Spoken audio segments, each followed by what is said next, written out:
네, 조 바이든 미국 대통령 당선인의 취임식이 열리는 20일, 워싱턴 DC의 명소 내셔널몰이 전면 폐쇄됩니다. 네, 미국에서 코로나19 하루 신규 사망자가 4,500명 가까이 나와 역대 최다를 기록했지만 전문가들은 연말연시 모임 영향은 아직 본격화하지 않은 상태라고 지적합니다. 밤사이 들어온 글로벌 뉴스 김지수 기자와 살펴보겠습니다. 어서 오십시오. 안녕하세요. 네, 이제 취임식 앞두고 있는 상황인데 워싱턴 DC에 전운이 감돌고 있습니다. 명소인데 내셔널몰, 여기가 폐쇄가 된다면서요? 네, 이제 바이든 미국 대통령 당선인의 취임식이 열리는 20일 워싱턴 DC의 내셔널몰이 전면 폐쇄됩니다. 내셔널몰은 백악관 인근 링컨 기념관과 워싱턴 기념탑, 의회 의사당까지 있는 넓은 지대입니다. 특히 대통령 취임식에는 인파로 가득 차게 됩니다. 하지만 바이든 당선인의 취임식 때는 이곳이 전면 폐쇄됩니다. 의회 난입 사태를 계기로 마련된 초강도의 보안 조치의 일환입니다.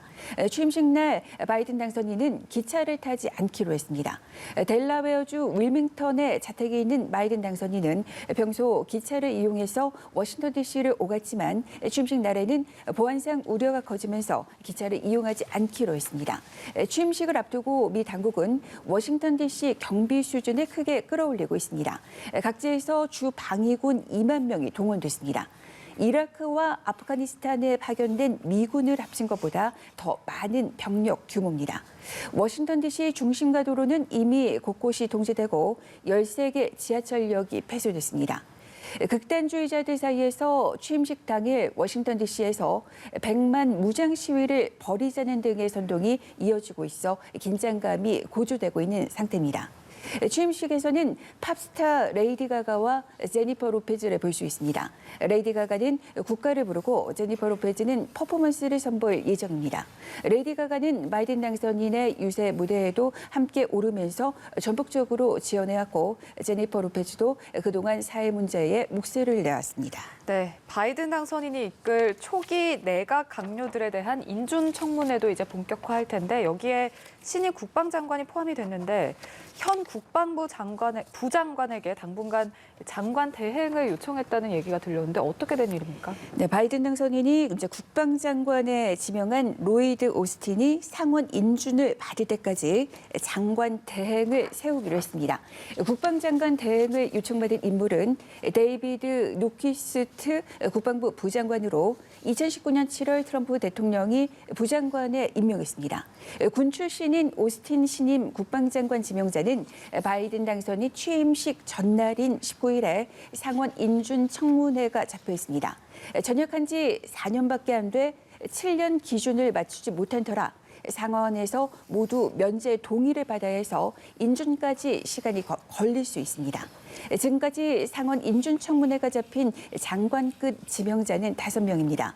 에브릴 헤이스 국가정보국 국장 지명자와 토니 블링컨 국무장관 지명자, 제닛 옐런 재무장관 지명자 등의 청문회가 취임식 직전에 예정돼 있습니다. 이런 상황에서 바이든 인수위원회는 각 부처에 장관 대행을 세우는 등 비상대책을 마련하고 있는 것으로 알려졌습니다. 네, 그리고 트럼프 대통령 퇴임이 일주일도 남지 않은 상황인데 중국 때리기, 그러니까 중국 정부와 기업에 대한 제재를 계속 내놓으면서 막판까지 중국 때리기에 나서고 있네요. 네, 트럼프 행정부가 중국의 휴대전화 제조업체 샤오미를 비롯해 9개 회사를 중국군과 연관된 것으로 추정된다며 블랙리스트 명단에 올렸습니다. 이들 중국 기업은 미국의 새로운 투자 금지 조치를 적용받게 되고 미국 투자자들은 오는 11월 11일까지 블랙리스트에 오른 중국 회사에 대한 지분을 처분해야 합니다. 지금까지 중국 최대의 반도체 업체 중芯거지와 중국 해양석유를 포함한 35개의 회사가 블랙리스트에 오른 상태입니다. 앞서 트럼프 대통령은 지난해 11월 중국군과 연계된 기업에 대한 미국인들의 투자를 금지하는 행정명령에 서명한 바 있습니다. 폼페이오 국무장관도 중국의 남중국해 군사 기지와 관련한 불법 행위에 연루된 중국 공산당 그리고 인민해방군 관리와 국영기업 임원에 대한 비자 제한 등 추가 제재를 부과한다고 밝혔습니다. 로이터 통신은 이에 대해 확대되는 블랙리스트는 트럼프 대통령이 임기 막바지에 중국을 향한 강경책이라는 성과를 공고히 하기 위한 노력의 일부라고 지적했습니다. 네, 이번에는 코로나19 상황 살펴보겠습니다. 미국에서 하루 신규 사망자가 다시 최고 기록을 썼다고요? 네, 12일 기준으로 그날 하루에만 코로나19 사망자가 미국에서 4,400여 명이 나왔습니다. 사상 최다를 기록했습니다. 특히 캘리포니아와 애리조나주의 사망자 급증을 이끌고 있는 그런 상황입니다. 새해 들어서 2주 새 발생한 코로나19 사망자만 미국에서 3만 8천 명이 넘습니다. LA의 경우 최근 코로나19 사망자가 8분의 1명꼴로 나오는 실정입니다. LA 카운티는 지금까지 이 카운티 주민 약 3명 중 1명꼴로 코로나19에 감염됐다고 밝혔습니다.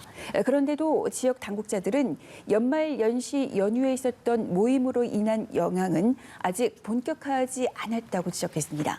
이런 상황에서 미 질병통제예방센터 CDC는 앞으로 3주 동안 9만 2천 명이 코로나19로 추가로 사망할 것이라고 예상했습니다.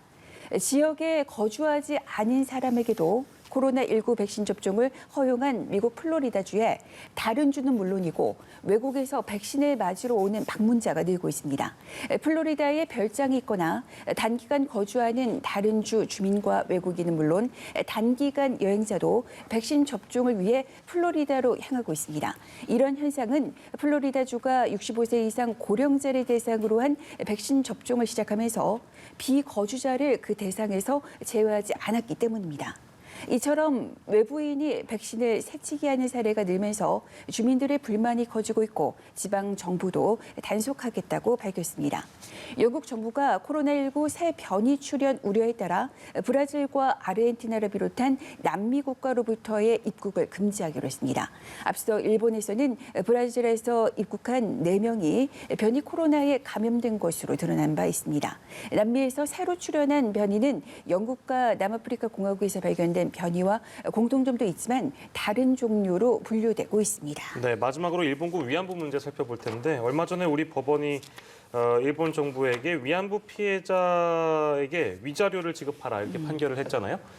근데 일본 정부는 이 판결에 반발하면서 국제사법재판소에 제소하려는 움직임이 있었습니다. 그런데 머뭇거리고 있다면서요? 네, 일본 정부가 위안부 판결에 대항하는 조치로 국제사법재판소에 제소하려고 그런 구상을 펼치자 신중한 대응을 요구하는 목소리가 일본 내에서 나오고 있는 것으로 알려졌습니다. 교도통신에 따르면 이 같은 배경에는 일본군 위안부 문제가 바람직하지 않은 형태로 국제사회의 주목을 받을 수 있다는 우려 때문입니다. 일본 정부는 2015년 한일 외교장관 합의로 위안부 문제가 최종적으로 해결됐다고 주장해 하는데 국제사법재판소의 제소로 인해서 긁어 부스럼이 될 가능성을 우려하고 있는 것으로 풀이됩니다.